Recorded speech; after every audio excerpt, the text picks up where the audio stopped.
स्वागत आहे तुमचं लर्न इंग्लिश थ्रू मराठी या यूट्यूब चॅनलमध्ये। आज आपण बघणार आहोत प्रेझेंट टेन्सचा वापर करून एकच वाक्य 20 प्रकारे कसं बोलायचं।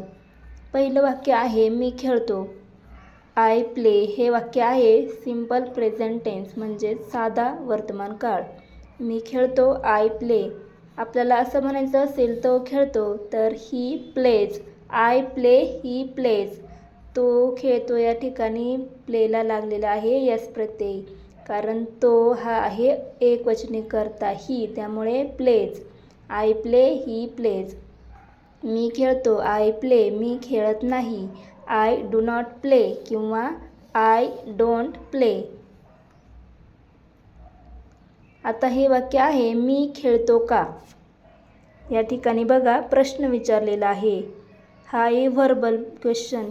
यालाच आपण इंटरोगेटिव्ह सेंटेन्स म्हणजेच प्रश्नार्थक वाक्य असं देखील म्हणतो। मी खेळतो, डू आय प्ले। मी खेळत नाही का, डू आय नॉट प्ले। मी खेळत नाही, आय डू नॉट प्ले। आणि मी खेळत नाही का, डू आय नॉट प्ले। किंवा जर आपण असं म्हटलो मी खेळत नाही, आय डोंट प्ले, तर त्याचं मी खेळत नाही का त्याचं असं होईल डोंट आय प्ले। प्रश्नाची सुरुवात व्हर्बने, हेल्पिंग व्हर्ब म्हणजे डूने करायचे आहे, डू आय नॉट प्ले। सहावं वाक्य आहे मी खेळत आहे, आय ॲम प्लेइंग। हे वाक्य आहे प्रेझेंट कंटिन्युअस टेन्स म्हणजे चालू वर्तमान काळ। मी खेळत आहे, आय ॲम प्लेइंग। मी खेळत आहे का, ॲम आय प्लेइंग। ॲम आयच्या अगोदर घ्यायचं आहे, त्यानंतर प्लेइंग। मी खेळत आहे, मी खेळत आहे का, I am playing, am I playing. आठवं वाक्य आहे मी खेळत नाही। हे आहे negative sentence, I am not playing. मी खेळत आहे, आय ॲम प्लेइंग। मी खेळत नाही, आय ॲम नॉट प्लेइंग। मी खेळत नाही का, am I not playing, am I not playing. 10वं वाक्य आहे मी खेळलेलो आहे किंवा मी खेळलो आहे म्हणजे माझं खेळून झालेलं आहे। असं जेव्हा आपल्याला म्हणायचं असतं तेव्हा आपण असं इंग्लिशमध्ये म्हणतो आय हॅव प्लेड। एखादी क्रिया ज्यावेळेस पूर्ण होते त्यावेळेस आपण हॅवचा वापर करतो। मी खेळलेलो आहे, आय हॅव प्लेड। क्रिया पूर्ण झालेली आहे त्यामुळे प्लेला लागलेला आहे ED Pratyaya, I have played. मी खेळलेलो आहे का, हॅव आय प्लेड। 12वं वाक्य आहे मी खेळलेलो नाही म्हणजे मी खेळलो नाही, मी खेळण्याची क्रिया पूर्ण केलेली नाही। तर वाक्य असं होईल I have not played. Have नंतर नॉट वापरायचं आहे। मी खेळलेलो नाही, I have not played.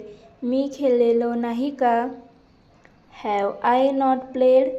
Have वाक्याच्या सुरुवातीला, त्यानंतर I not played, have I not played. मी खेळलो नाही का। आता 15वं वाक्य आहे मी खेळत आलेलो आहे। हे वाक्य आहे प्रेझेंट कंटिन्युअस परफेक्ट टेन्स म्हणजे चालू पूर्ण अपूर्ण वर्तमान काळ। मी खेळत आलेलो आहे म्हणजे मी खेळलो आहे आणि अजून पण खेळत आहे असं जेव्हा सांगायचं असेल तेव्हा हॅव बीनचा वापर करतात। मी खेळत आलेलो आहे, आय हॅव बीन प्लेइंग। किंवा मी सकाळपासून खेळत आहे, I have been playing since morning. सकाळपासून म्हणजेच सिन्स मॉर्निंग, मी सकाळपासून खेळत आहे, I have been playing since morning.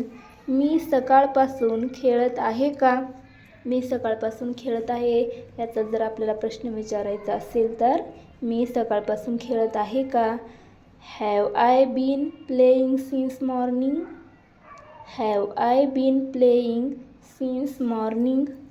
अशा प्रकारे आपण प्रश्न विचारू शकतो।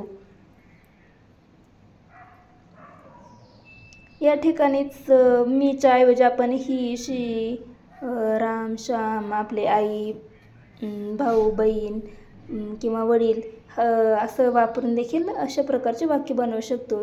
जसं की मी सकाळपासून खेळत आहे, I have been playing since morning.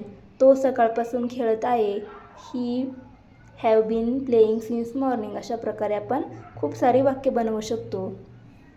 मी सकाळपासून खेळत नाही हे आहे negative sentence. I have not been playing since morning. Negative sentence बनवायचं आहे, त्यामुळे हॅव नंतर नॉट वापरायचं आहे. मी सकाळपासून खेळत नाही. I have not been playing since morning. मी सकाळपासून खेळत नाही का? आता या ठिकाणी प्रश्न विचारलेला आहे, त्यामुळे हॅव आयच्या अगोदर घ्यायचं आहे. मी सकाळपासून खेळत नाही का? Have I not been playing since morning. Have I not been playing since morning. अशा प्रकारे प्रश्न तयार होतो. किंवा या ठिकाणी बघा, हॅव नॉटच्या ऐवजी आपण हॅवंट असं देखील वापरू शकतो. I haven't been playing since morning. Video आवडला असेल तर व्हिडिओला लाईक करा, शेअर करा आणि कमेंट करा आणि चॅनलला सबस्क्राईब करा अशा नवनवीन व्हिडिओसाठी.